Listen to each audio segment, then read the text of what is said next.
ఉద్యోగాలు ఇచ్చినామని చెప్పేసి ప్రతిసారి మరి రవీంద్ర భారతిలో ఉద్యోగాల కొలువుల జాతర అని చెప్పేసి ప్రతి ఒక్కరికి ఉద్యోగాలు ఇస్తుంది పడిపోవాలనా?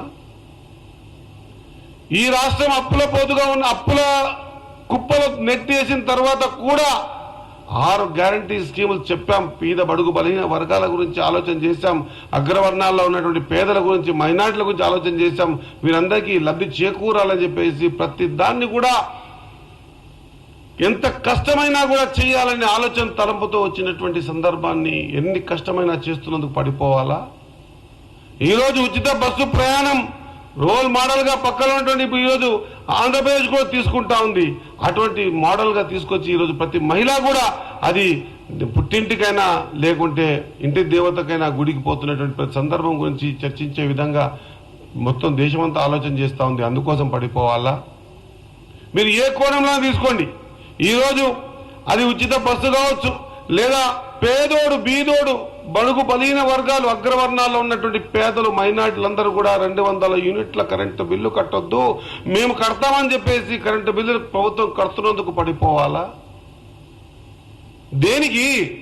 మరి ఇన్ని సంవత్సరాలు మనం చూసాం రాజకీయాల్లో, బడులు తెరిచిన మొదటి రోజే ప్రభుత్వ బడులు బలోపేతం కావాలని తెరిచిన రోజే బుక్కులు బట్టలు ఇచ్చి పిల్లల్ని ఖచ్చితంగా ముందుకు తీసుకుపోయే విధంగా మొత్తం ప్రతి ఎన్ఆర్జీ స్కీమ్స్ కింద ప్రతి స్కూల్లో టాయిలెట్లు కట్టాలనే ఆలోచనతో ప్రతి స్కూల్ కూడా టాయిలెట్స్ కట్టించే కార్యక్రమాన్ని తీసుకున్నందుకు పడిపోవాలా? దేనికి పడిపోవాలి? ప్రతిసారి పడగొడతాం, దించుతాం, చేస్తాం. మనం ఆలోచన చేయాలి. అంబేద్కర్ గారు రాసినటువంటి రాజ్యాంగం ప్రకారంగా ఒక ఓటు ద్వారా 5 సంవత్సరాలు ఎమ్మెల్యేగా గెలుచుకుంటే మెజార్టీ ఎమ్మెల్యే గెలిచినటువంటి పార్టీ ప్రభుత్వాన్ని తయారు చేసి ఆ ప్రభుత్వాన్ని నడపడానికి 5 సంవత్సరాలు పూర్తి స్థాయిలో ఉండే విధంగా ఇచ్చిన ఓటును మాటి మాటికి పడగొడతాం.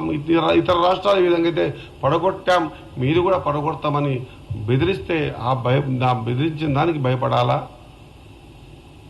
దేనికి గౌరవిస్తా ఉన్నాం? మెజార్టీ ప్రజలు మనని ఈరోజు కాంగ్రెస్ పార్టీని అధికారం తీసుకురావాలని చెప్పి అధికారం తీసుకొచ్చారు.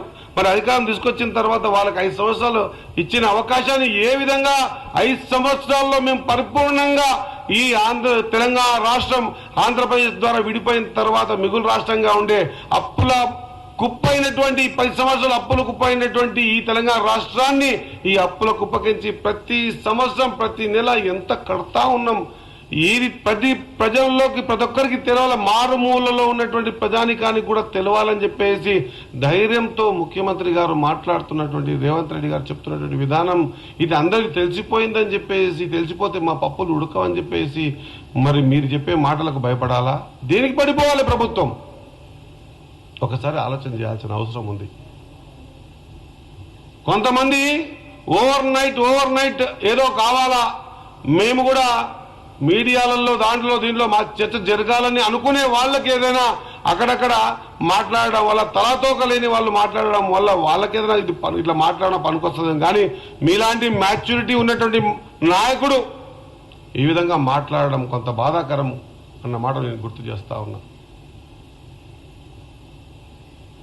ఒక మాట అన్నారు, మిమ్మల్ని చూసి గెలిపేయలేదే, ఆయన వద్దని గెలిపించారు అనేటువంటి మాట. రాజకీయాల్లో ఎవరిని చూసి ఎవరెవరు గెలిపిస్తారో, మంచి మంచి నాయకులు ఎక్కడెక్కడ గెలలేక ఓడిపోయారో, ఆ ఓడిపోయినప్పుడు మనల్ని వద్దనుకొని ఇంకోరు గెలిపించని అనుకోవాలా, లేకపోతే ఇప్పుడు గెలిచినప్పుడు వాళ్ళని వద్దనుకొని నన్ను గెలిపించని అనుకోవాలన్నా, ఇది వాళ్ళ విఘ్నతకి వదిలేస్తా ఉన్నా.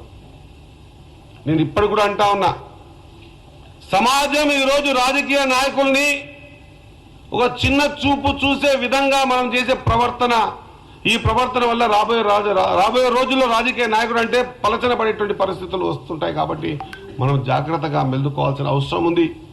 ఖచ్చితంగా నేను పూర్తి స్థాయిలో ఖండిస్తా ఉన్నా.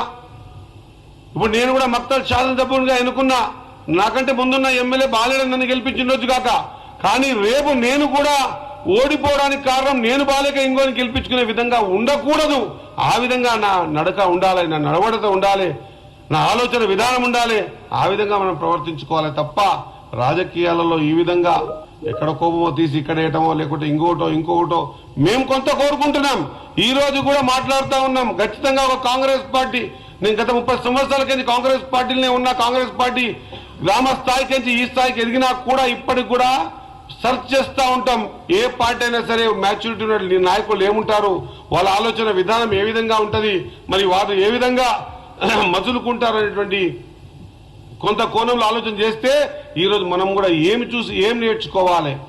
నైట్ తిట్టడం వల్ల గొప్ప నాయకుడు అవడం అంటే నన్ను తిట్టడు మంటదుడు. గతంలో కేసీఆర్ గారు ఛాన్సర్లు ఈ వర్డ్ ఉంటుండే, పొట్టోని పొడవుడు కొడితే పొడవుని పోషమ్మ కొడుతానట్ట. ఈరోజు మనం ఇంత మాట్లాడితే ఇంతకంటే ఎక్కువ మాట్లాడే వాళ్ళు ఇంకొకటి పుట్టినప్పుడు మనం బాధపడాల్సిన సందర్భాలు వస్తాయి. కాబట్టి నేను గౌరవ పార్లమెంట్ మల్కాజిగిరి పార్లమెంట్ సభ్యుల్ని కోరుతా ఉన్నా, ఇది తమరికి తగదు. ఇంకా మీ సూచన లేదా మీరు ఇచ్చేటువంటి ఏదైతే సజెషన్స్ ఉన్నాయో అవి ఈ తెలంగాణ రాష్ట్రం డెవలప్మెంట్ కావడానికి ముందుకు పోవడానికి సజెషన్ ఇచ్చే విధంగా ఉండాలి తప్ప ఈ విధంగా విమర్శ కూడా సద్విమర్శ ఉండాలా.